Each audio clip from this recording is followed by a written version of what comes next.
To burning politics. నిత్యం ఖద్దర్ నేతల dialogue వారితో రణరంగాన్ని తలపించే తెలుగు నేల రాజకీయం రసకందాయంగా మారింది. సై అంటే సై అనే రేంజ్ లో సాగుతున్న పొలిటికల్ దంగల్పై ఓ లుక్కేద్దాం. కాంగ్రెస్ పార్టీలో మరో ఆడియో కలకలం రేపుతుంది. ఎంపీ కోమటిరెడ్డి వెంకటరెడ్డి స్వరంగా వినిపిస్తున్న ఒక ఫోన్ కాల్ రికార్డింగ్ కాంగ్రెస్ పార్టీలో అలజడులు సృష్టిస్తోంది. కోమటిరెడ్డి వాయిస్ గా భావిస్తున్న ఆ ఆడియోలో చెరుకు సుధాకర్, ఆయన కుమారుడు చెరుకు సుహాస్ ను తన అభిమానులు చంపుతారంటూ బెదిరిస్తున్నట్టు ఉంది. ఈ ఆడియోలో వారిద్దరిని అసభ్యంగా దూషిస్తూ ఉండడం వివాదానికి కేంద్రమైంది. దీనిపై తీవ్ర దుమారం రేపుతుంది.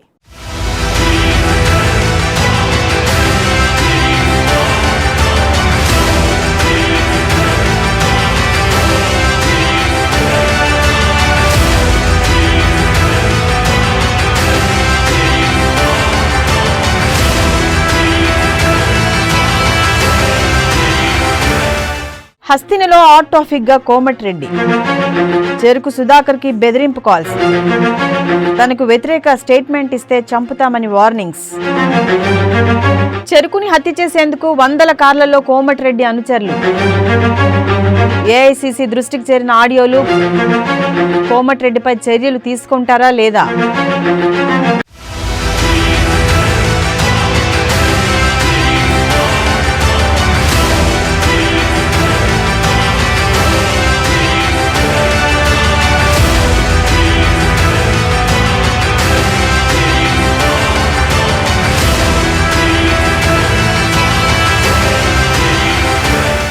కాంగ్రెస్ నేత భువనగిరి ఎంపీ కోమటిరెడ్డి వెంకటరెడ్డి రోజుకో రకంగా ప్రవర్తిస్తున్నారు. మునుగోడు ఉప ఎన్నికలో కాంగ్రెస్ పార్టీలో ఉంటూనే బీజేపీ నుండి పోటీ చేసిన తన సోదరుడు కోమటిరెడ్డి రాజగోపాల్ రెడ్డికి సపోర్ట్ చేయాలంటూ పలువురు కాంగ్రెస్ కార్యకర్తలకు ఫోన్ చేసిన వైనం అప్పట్లో పెద్ద దుమారమే రేపింది. దీనికి తోడు టీపీసీసీ అధ్యక్షుడు రేవంత్ రెడ్డి నియామకం అయిన నాటి నుంచి కాంగ్రెస్ పార్టీ పైన, టీపీసీసీ పైన తీవ్ర పదజాలంతో ఘాటు వ్యాఖ్యలు చేశారు. తాజాగా మరోసారి కాంగ్రెస్ పార్టీ నేత, తెలంగాణ ఉద్యమకారుడు చెరుకు సుధాకర్ ను చంపుతానంటూ బెదిరింపులు దిగటం రాష్ట్ర రాజకీయాల్లో సంచలనంగా మారింది.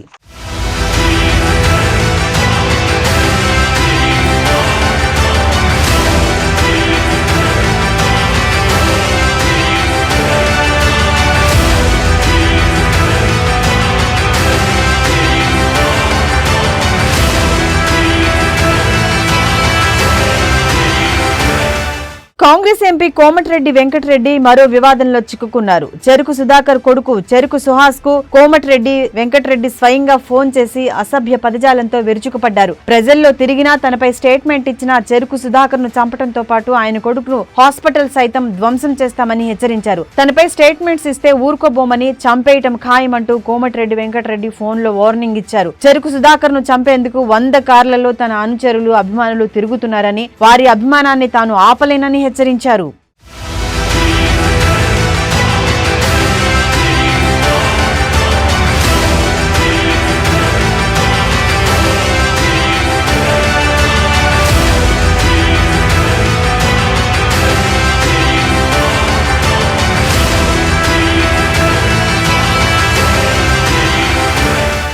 ఎంపీ కోమటిరెడ్డి వెంకటరెడ్డి కాంగ్రెస్ పార్టీ నేత చెరుకు సుధాకర్ పై తీవ్ర అసభ్య పదజాలంతో విరుచుకుపడిన ఆడియో క్లిప్పింగ్స్ కాస్త సోషల్ మీడియాలో వైరల్ గా మారాయి. దీంతో జిల్లా రాజకీయాల్లో పెద్ద హాట్ టాపిక్ గా మారింది. తెలంగాణ ఉద్యమకారుడు, రాజకీయ నేత అయిన చెరుకు సుధాకర్ పై కోమటిరెడ్డి వెంకటరెడ్డి అసభ్య పదజాలం ఉపయోగించడంపై యావత్ తెలంగాణ ఉద్యమకారులు వెంకటరెడ్డి తీరును తప్పుపట్టారు. అంతేగాక సదరు ఆడియో క్లిప్పింగ్స్ ను కోమటిరెడ్డి వ్యవహార శైలిని ఏఐసిసి దృష్టికి తీసుకెళ్లటం గమనార్హం.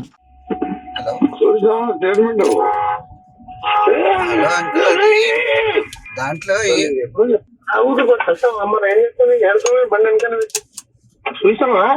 హలో అంకుల్, చెప్పండి అంకుల్. ఏం చెప్పుడు చూసినావా స్టేట్మెంట్?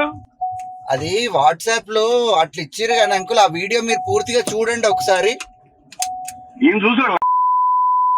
100 మంది వెహికల్ చేసుకొని అంకుల్, వాడు 100 సార్లు, ఇప్పటికి ఈ వీడియో కాదు 100 సార్లు తిట్టింది నన్ను. నెల రోజులు ఒప్పుకోబట్టి ఇప్పుడు 100 కార్లలో తిరుగుతుంది వాళ్ళ సంస్థానికి. నిన్ను కూడా చంపుతారు, నీ హాస్పిటల్ కూడా కొనుగోడతారు. నాకు లక్షల మందిని బతికించారు నేను. వానికి ఎంత వచ్చి వాడిని వదిలిపెట్టారా? నేను చెప్తాను, నీకు వార్నింగ్ ఇస్తున్నా. వాడు క్షమించమని చెప్పి నా పేరు తీసుకొని మొన్న స్టేట్మెంట్ ఇచ్చింది, ఓపిక పట్టింది, అందరూ ఏమంటారు అంటే సార్ మొత్తం కాదు ఇక నువ్వేమో ఏమనొద్దు అంటున్నావు, మేము వెళ్ళాం బయటికి అంటున్నారు వాళ్ళు. నాతో కాదు, వాడు క్షమాపణ చెప్పకపోతే మాత్రం చంపేస్తారు. అసలు మొన్న వీడియోలు డైరెక్ట్ పేరు పెట్టి 100 సార్లు తిట్టింది వాడు. ఇప్పుడు ఒక బ్యాచ్ వెళ్ళింది, నిన్ను కూడా చంపుతారు చెప్తున్నారు. నీ హాస్పిటల్ నడవదు. నాకు 1,25,000 లక్షల మంది బతికించిన నేను, వాళ్ళందరినీ కంట్రోల్ చేస్తానా నేను? ఫోన్ చేసి చెప్పు, పార్టీ ఉన్నారా, ఇంటి పార్టీ ఏందిరా, నువ్వు కౌన్సిలర్ గెలవు, ఆయన ఎంత పెద్ద లీడరు, వాడు జైల్లో పడితే నేను ఒక్కరిని పోయిన ఓడి పోలే. అప్పుడు చెప్పాలి, వారం కంటే ఉన్నాడు. కోమటిరెడ్డి వెంకటరెడ్డి ఉమ్మడి జిల్లా కాంగ్రెస్ రాజకీయాల్లో కొరకరాని కొయ్యగా మారారని గుసగుసలు వినిపిస్తున్నాయి. దాదాపు ఉమ్మడి జిల్లాలోని ప్రతి నియోజకవర్గంలోనూ తన మాట నెగ్గించుకునేందుకు విశ్వ ప్రయత్నాలు చేస్తుంటారనేది టాక్. ఈ క్రమంలోనే నల్గొండ జిల్లాలోని 4 నియోజకవర్గాల్లో తాను చెప్పిన వారికే టికెట్ ఇవ్వాలంటూ తరచూ మెలికలు పెడుతుంటారు. అందులో భాగంగానే ఇప్పటి వరకు నల్గొండ, నకరేకల్, భువనగిరి, మునుగోడు అసెంబ్లీ నియోజకవర్గాల్లో తన అభ్యర్థులకు సీట్లు ఇవ్వాలంటూ ఒత్తిడి చేసేవారు. కానీ ఇటీవల రాజకీయ సమీకరణాలు మారటంతో పార్టీలో కోమటిరెడ్డి వెంకటరెడ్డికి వ్యతిరేక పవనాలు వీస్తున్నాయి.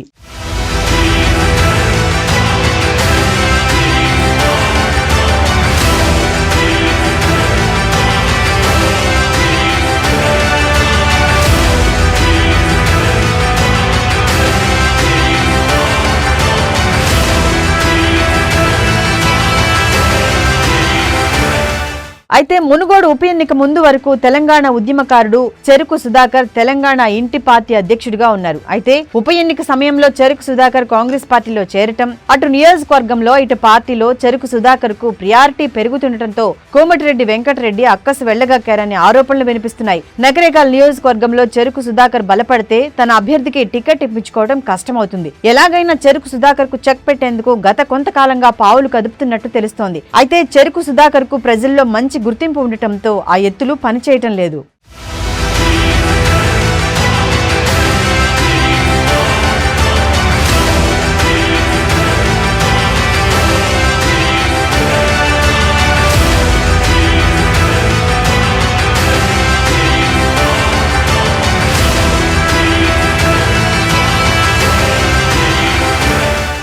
కాంగ్రెస్ నేత భువనగిరి ఎంపీ కోమటిరెడ్డి వెంకటరెడ్డి వ్యవహారం రోజు రోజుకు వివాదాస్పదంగా మారుతుంది. పార్టీ అధిష్టానం పైన టీపీసీసీ అధ్యక్షుడు రేవంత్ రెడ్డి పైన ఇప్పటికే పలుమార్లు తీవ్ర స్థాయిలో విరుచుకుపడ్డారు. అయినా పార్టీ అధిష్టానం ఏనాడు చర్యలు తీసుకుంది లేదు. ఒకానొక దశలో తెలంగాణ రాష్ట్ర కాంగ్రెస్ వ్యవహారాల ఇన్ఛార్జి పైన డబ్బులకు టికెట్లు అమ్ముకున్నారంటూ మండిపడ్డారు.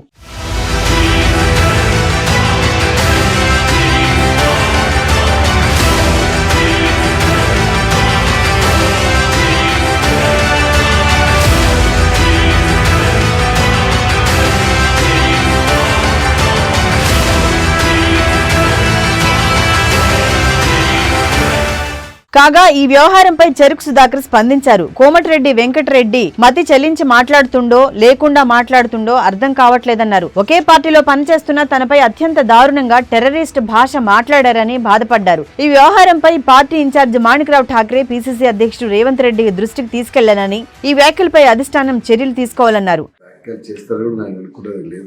సరే, అది వారి విజ్ఞతకు వదిలేస్తున్న ఈ భాష ఏమిటి, ఎందుకు చేస్తున్నారు, ఏం కథ, ఎవరి ప్రయోజనాల కోసం చేస్తున్నారు కూడా ఆయన ఆలోచించుకోవాల్సిన అవసరం లేదు. సిడబ్ల్యూసీ మెంబర్ అడగదలుచుకుంటే ముందు తెలంగాణలో పార్టీ బలోపేతం కష్టపడదని చెప్తున్నాను. అదేవిధంగా అనేక విషయాల లోపల మన అభిప్రాయాలు చెప్తున్నాం తప్ప వ్యక్తిగతంగా నేను దూషించే అతిథుడు నాకు ఎన్నడూ లేదు. ఆయనగా కేవలం అంటే ఒక మోటివ్ ఏంటంటే జిల్లాలో ఎవరు కూడా ఇంకో పని చేయొద్దు, కాంగ్రెస్ ఎదుర్కొద్దనే దురదృష్టంగా వాతావరణం ఏంటో అది ఆయనకే నష్టం. కాంగ్రెస్ పార్టీ అధిష్టానం కూడా సీరియస్గా తీసుకున్నది. అందరు మల్లికార్జున ఖార్గే సహా అందరికీ ఈ రిపోర్ట్ అటాచ్ చేస్తున్నాము. తొందరలో నేను మిగతా కార్యాచరణ పార్టీ పెద్దలతో మాట్లాడి తీసుకుంటా. పార్టీనే కాకుండా దళిత బహుజన సంఘాలు ఏవైతున్నాయో అన్ని కూడా ఇవాళ ఒక ఆత్మగౌరవ సమస్య. ఇది వ్యక్తి తన స్థాయిని మర్చి మాట్లాడడం అనేది అది దుర్మార్గమైంది. సరే, మిగతా విషయాలు చర్చిస్తాం. ఈ భాష ఈ సిస్టంతో నాకు ఎదురుబడి మాట్లాడినాడు కాదు, నాతో మాట్లాడింది కాదు, నా కొడుకుతో మాట్లాడిండు. నేనేమంటున్నా, ఎందుకు మాట్లాడిండు ఏమిటి, కోమటిరెడ్డి వివరణ ఇచ్చుకోవాలా? నేను ఆయన భయపెట్టించినంత మాత్రం భయపడే స్థాయిలో మిగతా వాళ్ళలాగా వ్యాపం ఇట్లా ఆయన ఏమని చెప్పి వనికి చచ్చిపెట్టని కాదు. చాలా మంది నయం లాంటి చూసినాను. నాకు పెద్ద ఇష్యూ ఏం లేదు దీంట్లో. అందుకోసం అని చెప్పేసి నేను పొలిటికల్ గా ఏ స్టాండ్ తోటి అయితే వచ్చినో ఆ స్టాండ్ తోటి కంటిన్యూ అయితే అది ఏ రాజకీయ పార్టీతో కూడా సంబంధం లేదు. నేను ఏ రాజకీయాలు ప్రమోట్ చేయదలుచుకున్నా అదే పనిలో ఉంటుంది. తాజాగా కాంగ్రెస్ నేత చెరుకు సుధాకర్ పై అసభ్య పదజాలం ఉపయోగించి పార్టీ ప్రతిష్టను ఇబ్బందుల్లో పడేశారు. ఇప్పటికైనా కాంగ్రెస్ పార్టీ అధిష్టానం కోమటిరెడ్డి వెంకటరెడ్డిపై చర్యలు తీసుకుంటుందా, లేక నిజంగానే ఆయన అనుచరులు చెప్తున్నట్టు కోమటిరెడ్డి వెంకటరెడ్డిపై చర్యలు తీసుకునేందుకు భయపడుతున్నారా అన్నది తేలాల్సి ఉంది.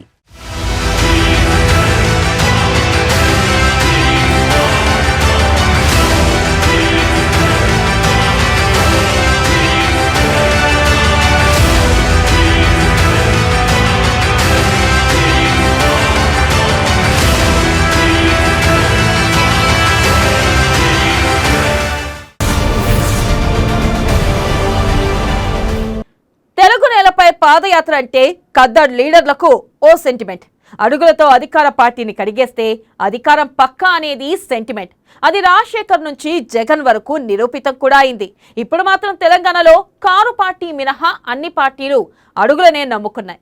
కారుని గ్యారేజ్కి పంపేందుకు పదునైన మాటలతో ప్రజల్లో మైలేజ్ పెంచుకుంటున్నారు. దీంతో యాత్రల సెంటిమెంట్ ఈసారి ఎవరికి అధికారం కట్టబెడుతుంది అనేది సస్పెన్స్ గానే మిగిలింది. లేక అడుగులేని కారుదే జోరుంటుందా అనేది కూడా ప్రజల్లో మెదులుతున్న ప్రశ్న.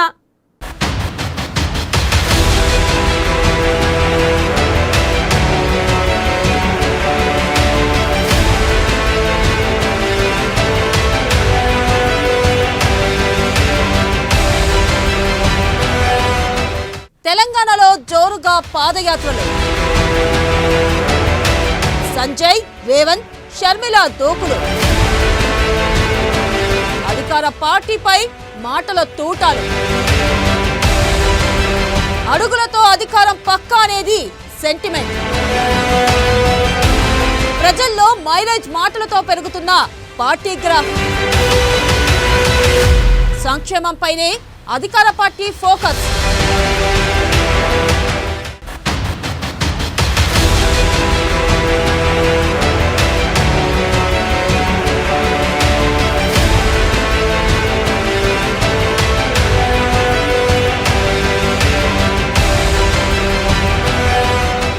పాదయాత్ర అంటే తెలుగు నేలకే సొంతం. తెలుగు రాష్ట్రాల్లో పాదయాత్రలకు ఎంతో క్రేజ్ ఉంది. అప్పట్లో వైఎస్ రాజశేఖర్ రెడ్డి ఉమ్మడి రాష్ట్రంలో యాత్ర చేశారు. ఆ తర్వాత ఆయన కుమార్తె షర్మిల కూడా అదే బాట నడిచారు. మాజీ సీఎం చంద్రబాబు సైతం పాదయాత్ర చేసి సీఎం అయ్యారు. 2019 ఎన్నికలకు ముందు జగన్ కూడా యాత్ర సాగించి ముఖ్యమంత్రి పదవిని దక్కించుకున్నారు. కేసీఆర్ ఎత్తులను చిత్తు చేసేందుకు ప్రతిపక్ష నేతలంతా పాదయాత్రపై మనసు పారేసుకున్నారు. ఈ రేసులో ఇప్పటికే బండి సంజయ్, రేవంత్, షర్మిల ముందున్నారు.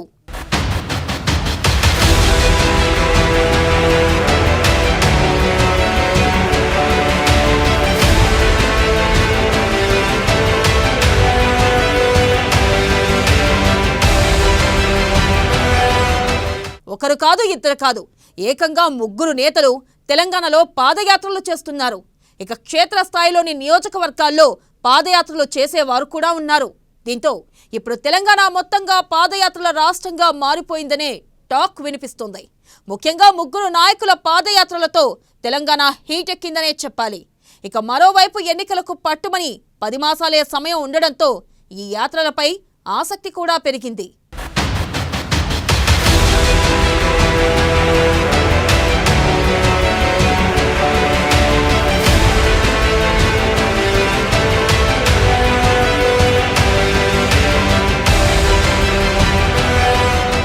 కాంగ్రెస్ తెలంగాణ చీఫ్ రేవంత్ రెడ్డి చేపట్టిన హాత్ సే హాత్ జోడో యాత్ర దూకుడుగా ముందుకు సాగుతుంది. ప్రతి నియోజకవర్గంలోనూ ఎమ్మెల్యేల వ్యవహారానికి సంబంధించి ఛార్జ్ షీట్ జారీ చేస్తున్నారు. అదే సమయంలో స్థానిక సమస్యలను కూడా ప్రస్తావిస్తున్నారు. ఇది ప్రజల్లోకి బాగానే వెళ్తున్నా ప్రస్తుతం రేవంత్ పాదయాత్రపై సోషల్ మీడియాలో చర్చ సాగుతుంది. ఇక మరో 3 మాసాల వరకు యాత్ర సాగే అవకాశం ఉంది.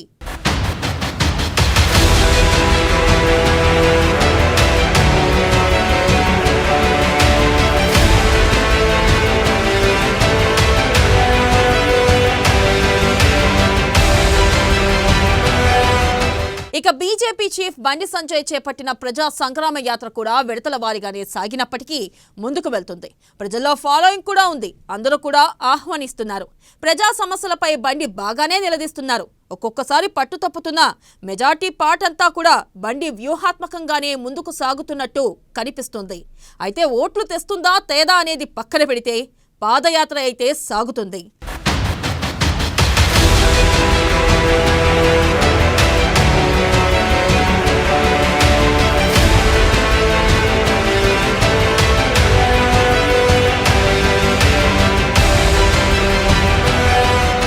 ఇక వైఎస్ఆర్ తెలంగాణ పార్టీ అధ్యక్షురాలు వైఎస్ షర్మిల కూడా దూకుడుగానే ముందుకు సాగుతున్నారు. విమర్శలు చేస్తున్నా ప్రతి విమర్శలు చేస్తూ ముందుకు సాగుతున్నారు. ఇక్కడ చిత్రం ఏంటంటే తనను వివాదాల్లోకి నెట్టుకుంటున్నారు. ప్రజా సమస్యలపై పోరాటం చేస్తూనే ఎక్కువగా వివాదాస్పద అంశాలు, వివాదాలకే ప్రాధాన్యం ఇస్తున్నారనే టాక్ వినిపిస్తుంది. ఇక ఈ విషయంలో జాగ్రత్తలు పాటిస్తే షర్మిల పాదయాత్ర కూడా ప్రజల్లో ఉందనే చెప్పాలి. ఇలా మొత్తం తెలంగాణలో పాదయాత్రల జోరుగానే సాగుతుంది.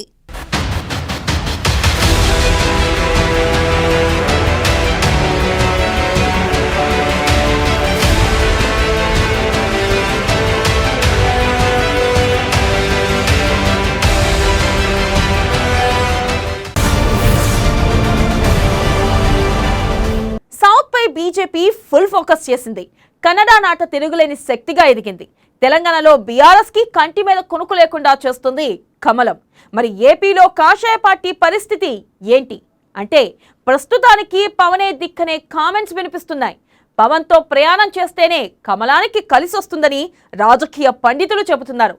మరి గబ్బర్తో దోస్తీ ఎంతవరకు వర్కౌట్ అవుతుంది?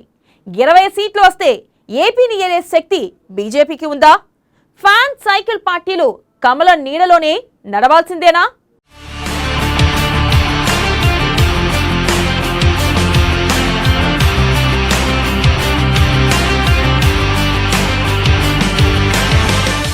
తెలంగాణలో పుంజుకుంటున్న బీజేపీ, ఏపీలో జనసేనతో కమలం అడుగులు.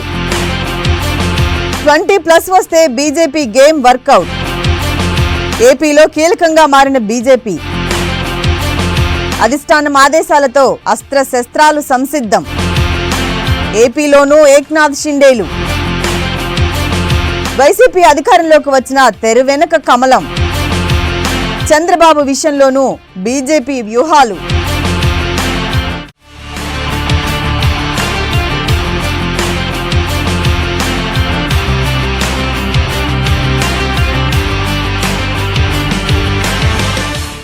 దేశంలో ప్రస్తుతం బీజేపీ హవా నడుస్తోంది. అందులో తెలంగాణపై కమలం పార్టీ గంపెడ ఆశలు పెట్టుకుంది. ఎందుకంటే తెలంగాణలో బీజేపీకి వరుసగా బలం పెరిగింది. 2019లో 4 ఎంపీ సీట్లను గెలుచుకుంది. ఇప్పటికే అసెంబ్లీలో 3 ఎమ్మెల్యేలు ఉన్నారు. అలాగే గ్రేటర్ హైదరాబాద్ ఎన్నికల్లో కూడా కమలం పార్టీ ఎవరూ ఊహించిన విధంగా సీట్లు గెలుపొందింది. ఇదే జోష్ లో ఈ ఏడాది చివరిలో అధికారంలోకి వస్తామని బీజేపీ చెబుతోంది. అయితే ఎక్కువ సీట్లు సాధించాలన్నది ఆ పార్టీ లక్ష్యం. డబుల్ డిజిట్ నెంబర్ దక్కితే తెలంగాణ అధికార రాజకీయాల్లో తానేంటో చూపించాలనుకుంటుంది.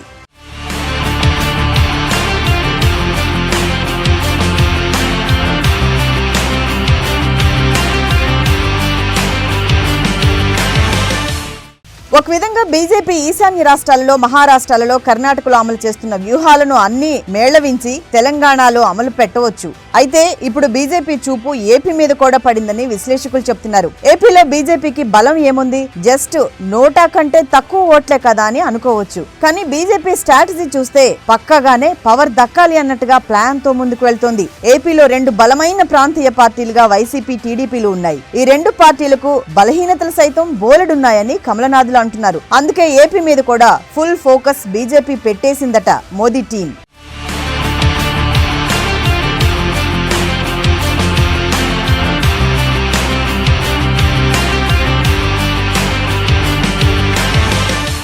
ఏపీలో ఒంటరిగా వచ్చి చేతులు కాల్చుకోవటం ఎందుకు దండగా అనే ఆలోచనలో బీజేపీ అధిష్టానం భావిస్తోంది. అందులో భాగంగానే జనసేనను తన వైపుకు తిప్పుకోవాలని బీజేపీ చూస్తోంది.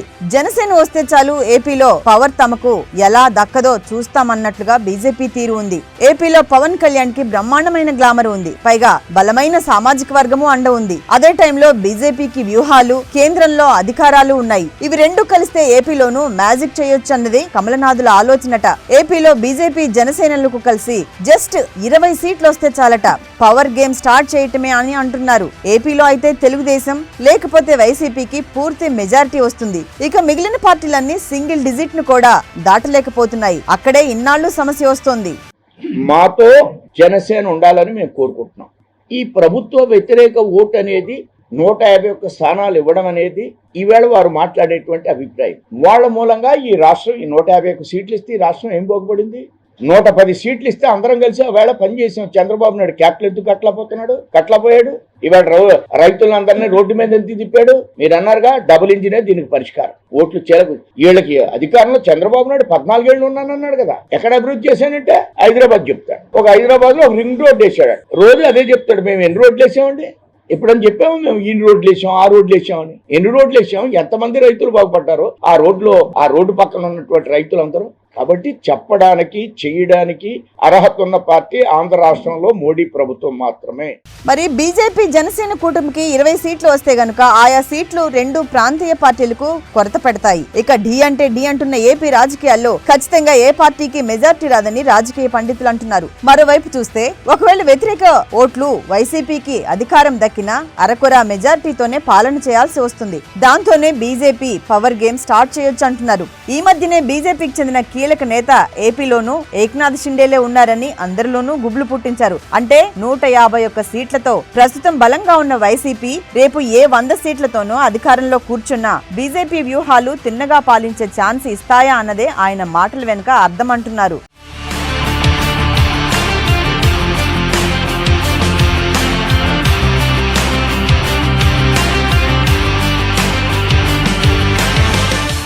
దాంతో పాటు జగన్ మీద ఉన్న కేసులు, వాటి ఫలితాలు, పర్యవసానాలు అన్నీ కూడా వెరసి రెండో మారు అధికారంలోకి వైసీపీని తెచ్చినా స్థిరమైన పాలన చేయించేలా ఉండవని తెర వెనుక చేసేందుకు బీజేపీ ప్లాన్స్ కూడా ఉంటాయని అంటున్నారు. మరోవైపు టీడీపీకి అధికారం దక్కుతుందనుకున్నా వారికి కూడా 100 లోపే సీట్లు వచ్చే అవకాశం ఉంటుంది. చంద్రబాబు విషయంలోనూ బీజేపీ తనదైన వ్యూహాలను అమలు చేస్తోంది అంటున్నారు. అధికారంలో వాటా కోరటం కోసం జనసేన బీజేపీ కూటమి చేతులు కలిపి ఎన్నికల అనంతరం కొత్త రాజకీయాలకు తెర తీయొచ్చని అంటున్నారు. అంటే మొత్తంగా చూస్తే ఏపీలో బీజేపీ ఆశలు సజీవంగా చేసుకోవటానికి జస్ట్ 20 సీట్లు వస్తే చాలట. అయితే బీజేపీ ఒంటరిగా దిగితే ఏమీ కాదు. జనసేన తోడు ఉంటే ఆ నెంబర్ సాధించడం పెద్ద కష్టం కాదు. అందుకే పవన్ కళ్యాణ్ జనసేనను నమ్ముకునే బీజేపీ ఏపీని టార్గెట్ చేస్తుంది అంటున్నారు.